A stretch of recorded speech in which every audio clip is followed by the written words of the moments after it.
Yours is. I don't know. I like this mix. You want like a coconut LaCroix in yours? Yeah, it's good, girl. Ladies and gentlemen, welcome to another episode of Hot Topic Tuesdays. It's your boy Topher. And your girl Constance. And we are coming at you from Staunton, Virginia. We are very self-quarantined. As you've seen in the videos before, we have stayed together. We've been together for quite some time. I want to give everyone a shout out who gave me a shout out for my new dog, Cleopatra. She is doing very well. She is my little baby. And I couldn't be more proud to be a pet parent, especially during these times. We are very glad to have you all back. We are going to answer some questions. Yes.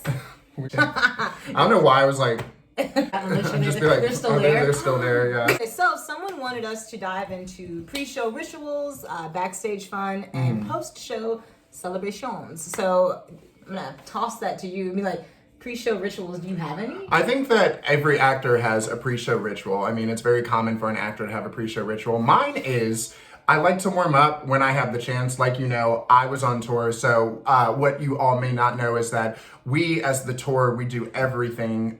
So it sometimes makes it a bit challenging to really do those pre-show rituals. But the ones that I like to do, I used to like to do 100 jumping jacks. Obviously, I do my warm-up trills.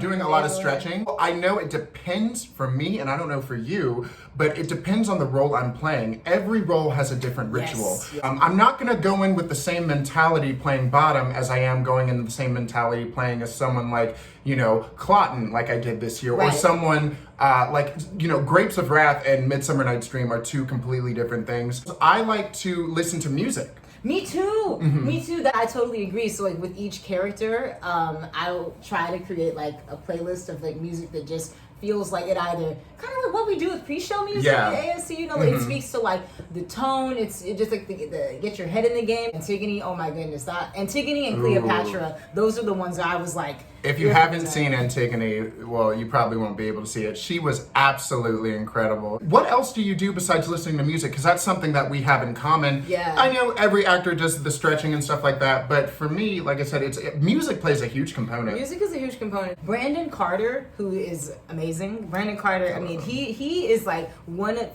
the like only actors I've seen in my life where it's like they have a ritual, and it's so cool to watch him do it. I'm not going to share his secrets. I'll share one. Brandon, I'm sharing one. And he'll go around and touch every single seat in the space. And it's just a way for him to connect to the person before they get there. And I think that's so awesome. In terms of like rituals like that, I don't particularly have one where I'm, you know, going and doing anything like that.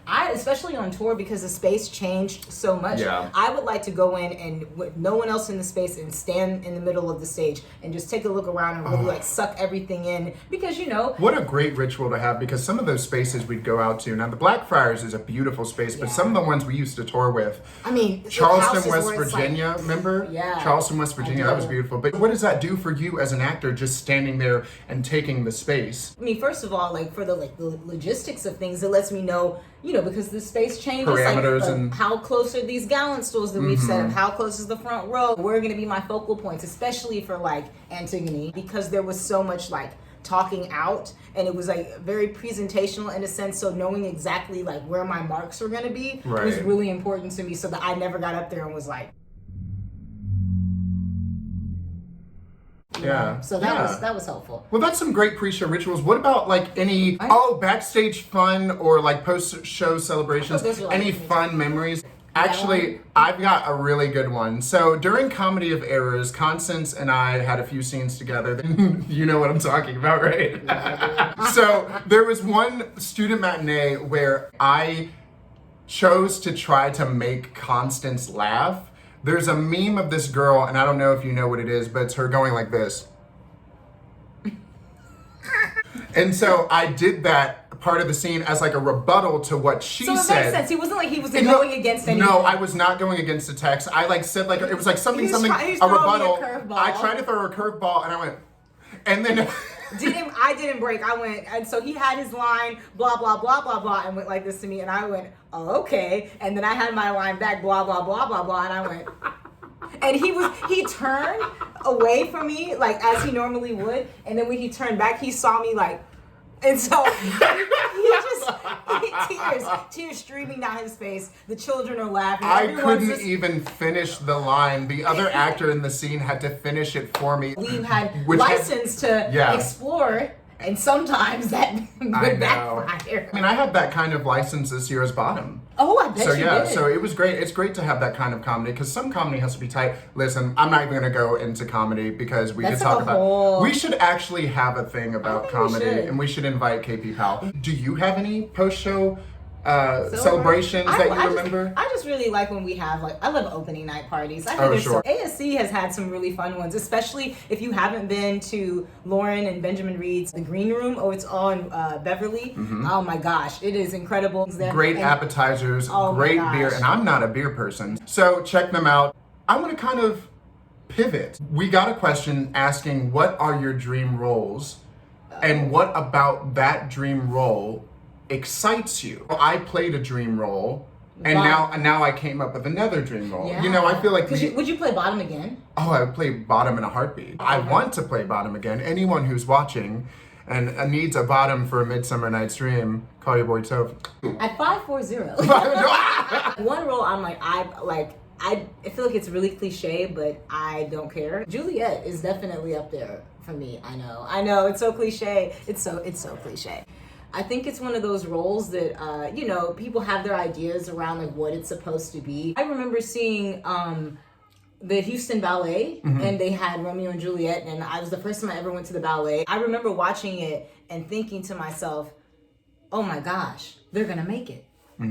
And I feel like that's a feeling that people don't have when they see that show. Because so far, everyone knows it, right? So people are always playing the end of it. It's easy to play the end game of that story because everyone's seen it. But the beauty of it is they just almost make it. They almost make it. Inspiring people to reinvest in love and in connection, especially when you think of the world, that even this world still is so at odds and people are on opposing sides, and it's if we just came to common ground, we would see that we're so much stronger together than apart. I was asked this question on Shakespeare's birthday. For those of you the live show? The live streaming. I would love to play the nurse, and I'm not even kidding. It's funny. I was looking at you earlier. I was looking at you earlier because I was like, I love playing familiar roles like that. If you caught the 2017 season Sense and Sensibility, you're Mrs. Jennings. I know, and I miss her, and I think that there is heart to playing to cross-gendered casting. Because I'm not playing a woman, I'm playing a person. Because at the end of the day,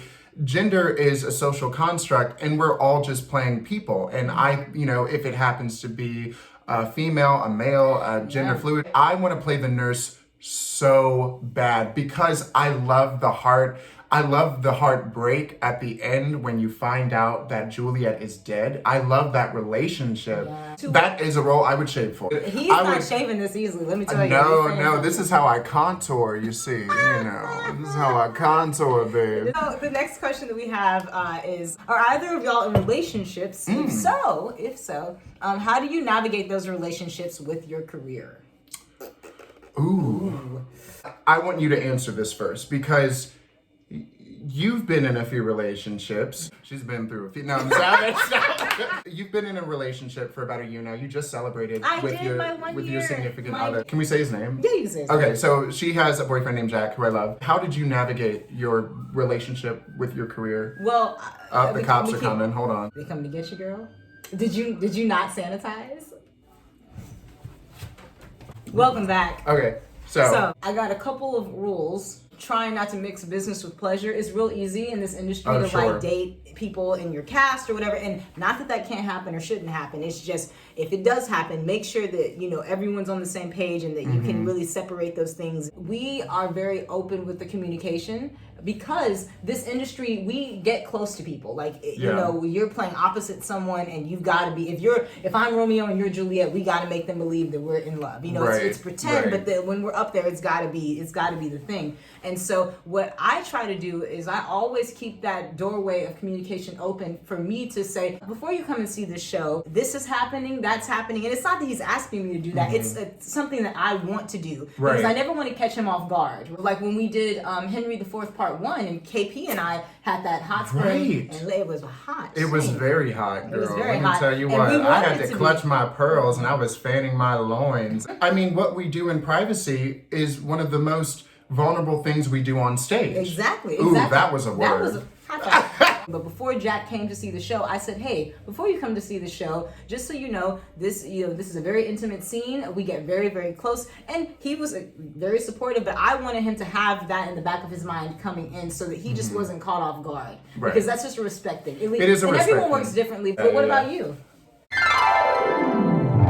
He's got, a bow. So I, Topher, have actually, and I'm okay with saying this, have never been in a romantic relationship. My views of relationships are very different. I think that I was more career-driven, and I still am very career-driven.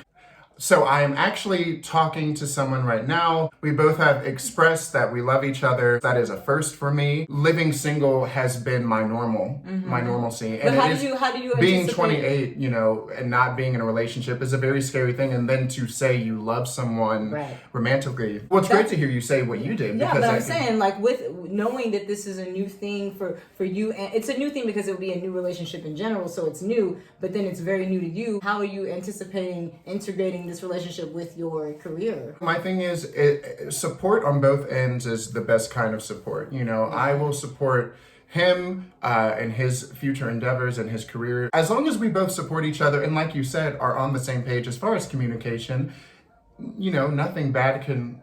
Yeah. I mean, bad things happen. Will it be worth it to move through them and to move through them together? Do I think it's worth it? Yes. And I think that you just have to trust your instincts. I always got that kind of fulfillment from relationships, from my family and from my friends. Having support as an actor. Yes, we have an uncertain future right now, but as an actor, that's a normalcy. It's just always been uncertain. Exactly. Right? So now it's just, everyone just kind of knows about it now.